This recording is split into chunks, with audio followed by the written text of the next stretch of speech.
Divas! Welcome to episode 7 of the Petty Podcast. This episode is titled Mrs. Sutton. So in honor of Mother's Day, I wanted to do an episode about my lovely grandmother. People would call her Mrs. Sutton because she worked for, I think, 30 plus years in Macy's, and she was one of their store managers. So everyone at Macy's knew her, customers knew her as well, so they would all greet her as Mrs. Sutton. That's like her name badge at Macy's said Mrs. Sutton on it too. It was always Mrs. Sutton to anyone that was not family or a good friend. So that's just like what I know of her as, and I don't know, for me that's just like, it's almost like a celebrity's name to me, because I was obsessed with my grandma growing up. She was my favorite person. Like, she was just the best. And I wanted to do a Mother's Day episode about her. And also good news. I am not sick anymore. So I have so much more energy, and the brain fog was really bad for a while, but thankfully, like, all the snot has left my nose. So I am feeling 100% better. No brain fog whatsoever. And for this episode, of course, I had to wear some of her fabulous jewelry that she gave me. This is some fun, like, gold costume jewelry here, and this necklace. I've worn it for like Halloween costumes or just like going out. I've worn it, and then these earrings are hers as well. You can't really see them very well, but they're there. Yeah, I have a ton of her costume jewelry. She was just so, like, she was so fabulous and just wore like really cute outfits and was always so put together. So anyways, if she would be alive today, then she would be 96. She unfortunately passed away at the young age of 83. Unfortunately, it was ovarian cancer. That was back in 2013. But she lived such a full life though. Like, I mean, of course, like, I wish she could have been around like much longer. But I was thankful to have the time with her that I did, because I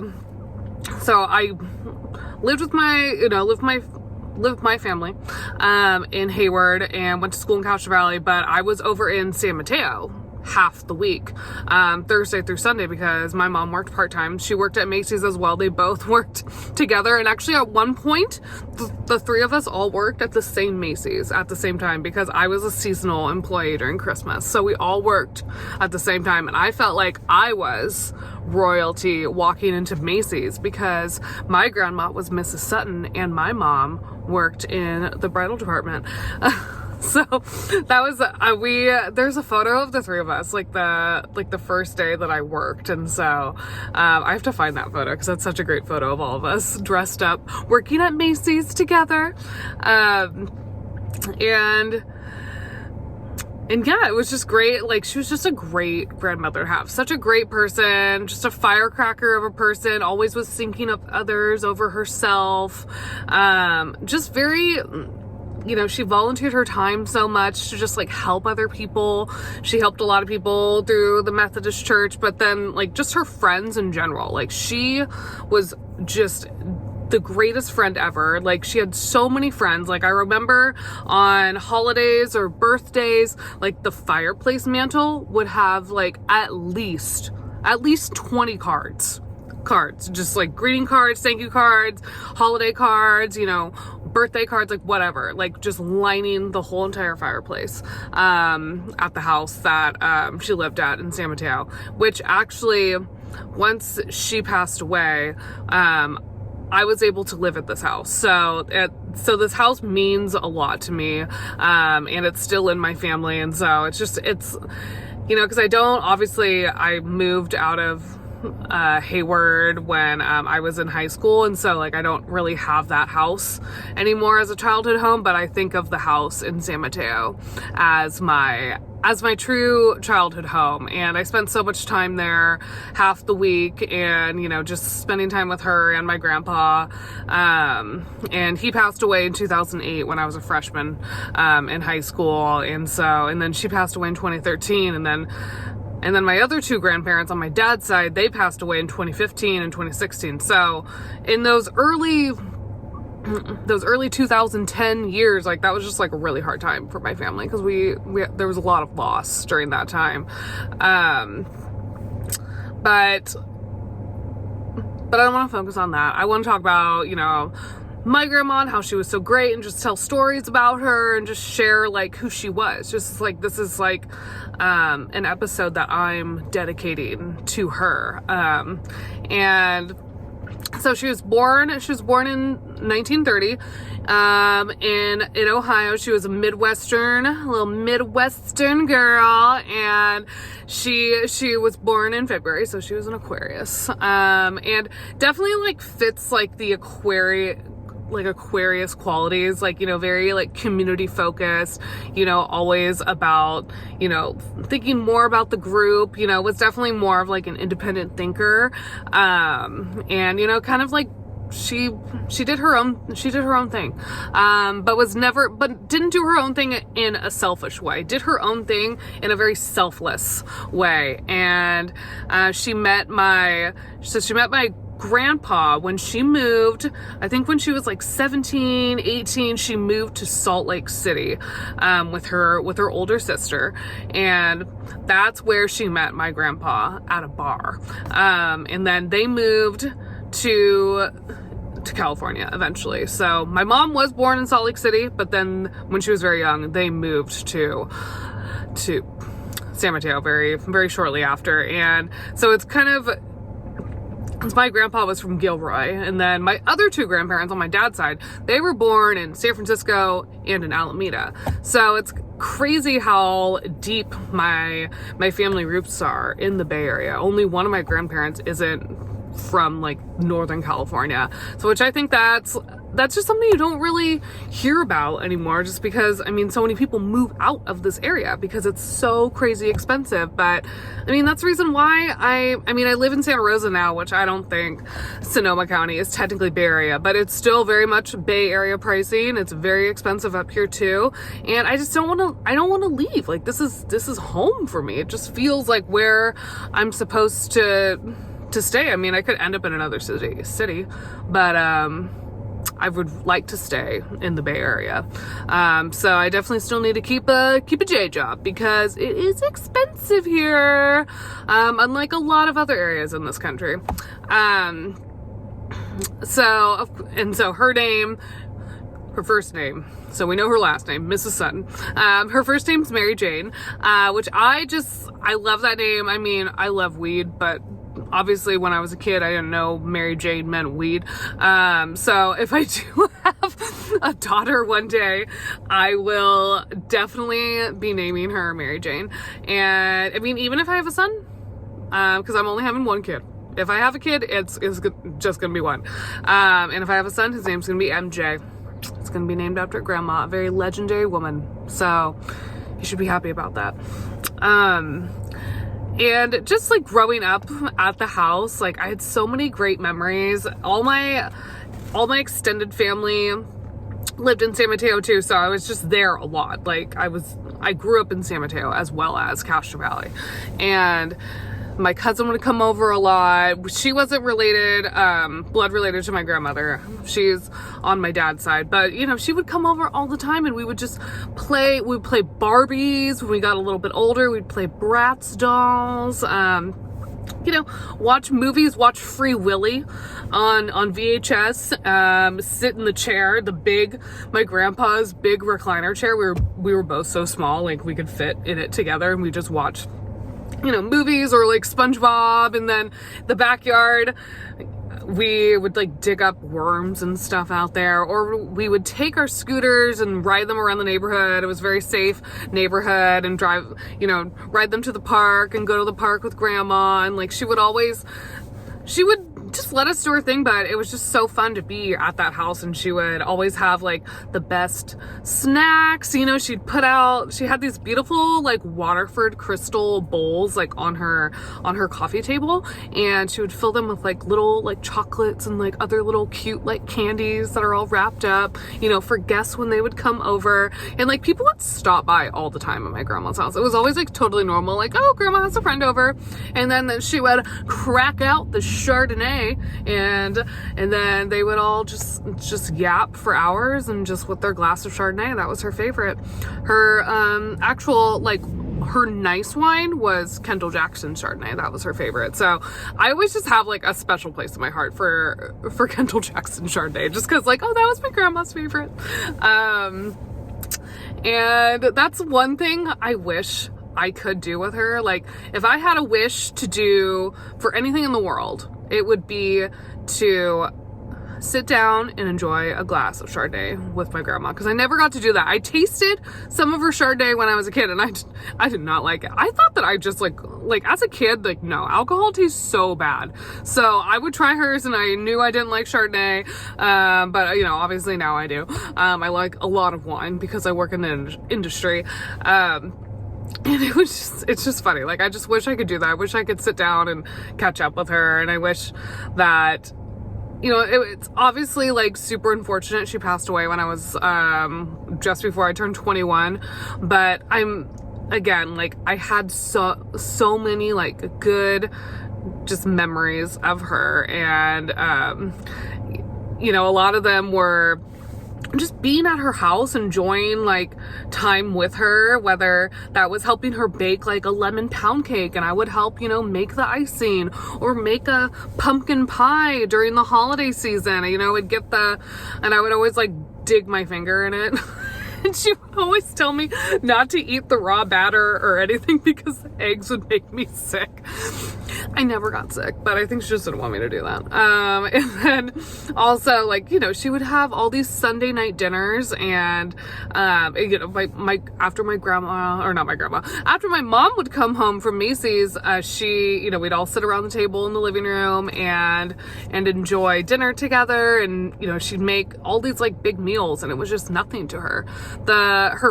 My favorite thing that she would make is beef stroganoff.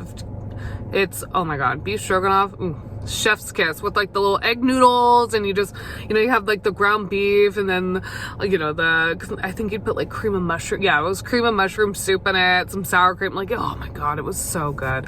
It's such like good hearty like Eastern European food.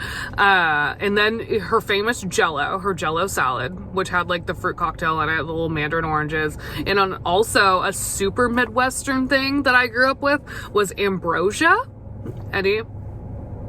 Anyone who knows ambrosia, you probably were raised by a Midwestern grandmother or mom or parent or guardian or whoever. So ambrosia is basically like this creamy kind of like, I guess like just cocktail, like fruit cocktail salad, where it has like sour cream in it, and then, you know, you have all the fruit cocktail, and you know, you put coconut in it or whatever, and it's just like something that would be a side dish on a normal dinner for us. It's such a Midwestern culture. Like I just absolutely love ambrosia though. It always brings me back to grandma, and just her entertaining in general. Like, she would always be going to parties, she would have people over, and just, you know, and just thinking about like how little that kitchen was in her home, but like she would do so much cooking in it, and just it never felt small. It was always just perfect, and it was just comfortable. And also, one of her most iconic things about her was her beautiful white hair, her white curly hair. She dyed it definitely to make it like that stark white color, but like, and then she would also like go to the salon like once a month to get her perms, and she would always have to like set them with rollers, of course, when she would wash her hair. And I just remember her putting all her little rollers in, and she would use purple shampoo. And this is the first time I heard about purple shampoo. I mean, obviously I was so young. But that's like, I remember when purple shampoo kind of became like popular as like a hair care trend back in like the 2010s. And I just remember like, oh yeah, grandma used the purple shampoo. Duh, it was to keep the white in her hair longer. So yeah, she was just like, she was always just so like put together, you know. She'd be in her cute little like robe and have her little rollers in. And then her iconic makeup was this like steel blue eyeshadow. So it was kind of silvery, like blue. And then she would rock it with like a red or like a hot pink lip. It sounds like a lot, but on her, I swear it worked. I don't know. Like, I don't know how, like not many people can really pull off blue eyeshadow with a bright lip, but she could. And I want to find an eyeshadow that same exact color. If I saw it, I would totally recognize it. But yeah, like a steel blue eyeshadow. And of course, me being the girly girl that I was growing up, I would get into her makeup and I would do my makeup. I'd put the bright blue on, the crazy blush, and then I'd put on the lips too. And then my brother would make fun of me. He'd call me a clown. Which I honestly probably did. Like being that young and like throwing on like a ton of makeup, like yeah, like you would definitely like look like a clown. But I loved it. I just felt fabulous, just like grandma. And what else? What else do I want to talk about her? And I just spent so much time with her. Like it was weird when I just felt like her house was also my second home as well. And we would spend the days, like sometimes we would go to the mall together. She liked to go shopping as well. So we would go to the mall together. Even though she worked at the mall, we would go to the mall together on her days off. And we would go, I would love to go to Sears or Mervyn's in the children's department and look at the fun girly clothes.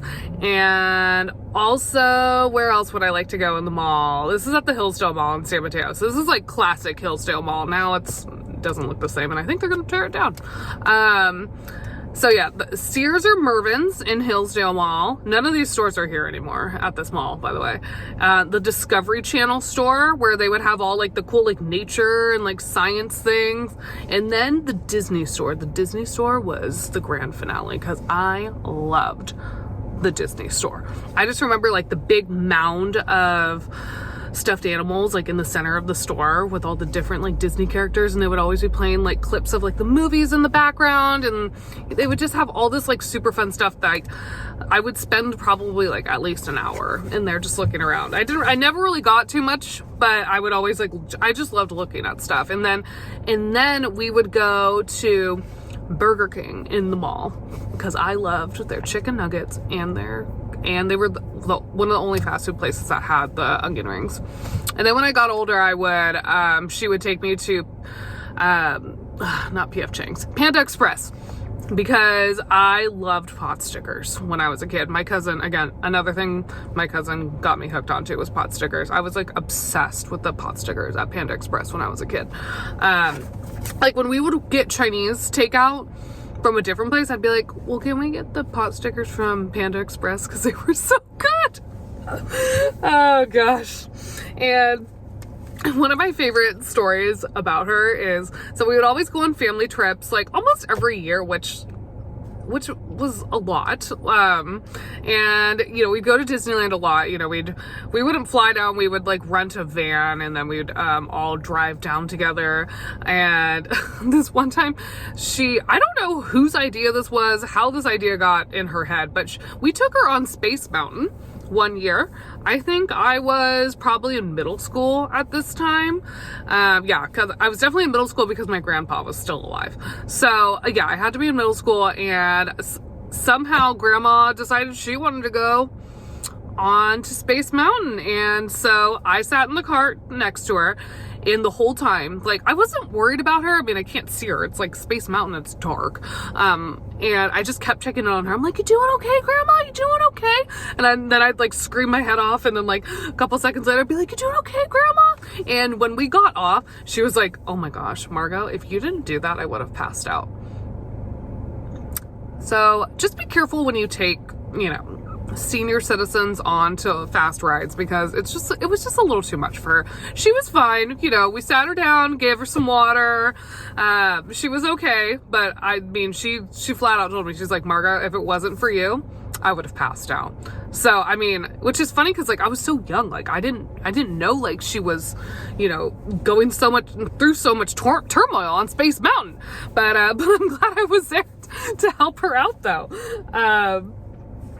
And just, you know, I mean, just thinking about her, like, again, she was just such a fun grandmother to have growing up. She was very involved, you know, she would take me to my dance classes, you know, she would always come to, like, my school events, even over in Hayward. But what I always, like, some of my best memories of being a child were being at grandma's house in San Mateo. And it was funny because when she passed away, I decided, oh, I'm gonna get my first tattoo. She always told me to never get a tattoo, and I got one with her name on it. I don't think you can really see it. That's kind of an awkward angle, but yeah, if I reach out like this, so it's on my forearm right there. It's in her handwriting, and I got it out of her and my grandpa's wedding book. And yeah, so it's in her handwriting, and it says, like, her first name, his first name, and then it's their wedding anniversary date. So it's just on my forearm. So sorry, Grandma, I didn't just get a tattoo, I got one with your name on it. She would be happy, though. It's in a place, like, you can't, like, completely see it, though. Like, I got it there because I can always look at it very easily. But yeah, not, you know, it's pretty hidden. Some people don't even know I have a tattoo. Sometimes I forget I have a tattoo. And so yeah, that's pretty much the episode about my lovely grandmother. Some people that, if I run into people that knew her and, you know, like, we're talking and stuff, my favorite compliment is when someone's like, oh, you remind me so much of your grandmother. There's no better compliment than that, because I aspire to be like her every day. And I just think that is so great. You know, people that knew her, and they, you know, people respected her so much. And so, like, to hear people say that to me, like, I take that to heart. And I mean, that's just, like, the best thing that anyone could ever tell me. So if any of you that are listening, any of my best friends from high school, if you want to, like, put a little story about, you know, something that you remember about her, or a time that you spent with her. I mean, I know she touched a lot of people's hearts, and I mean, I hope one day I could, you know, hopefully have a daughter. I really want a daughter. And name her after Mary Jane, Miss Mary Jane. So that is episode 7, Mrs. Sutton. Thank you so much for listening to my little tell-all about my lovely grandmother. I miss her so much. And then next week will be a very special episode about, I had to do it eventually, it's about Lady fucking Gaga, because she is ending her Mayhem era this week, and I thought it was a good time to kind of wrap up this album cycle with her, because Mayhem album was so very personal to me. And so next week's episode will be about Lady Gaga. And please like, follow, and share, and subscribe to the Petty Podcast Official. I post full episodes on Tuesday evenings on YouTube and Spotify. And follow me on TikTok and Instagram for any updates on the show in general, and just, you know, updates on my life too as well. And I will see you next week. Bye-bye.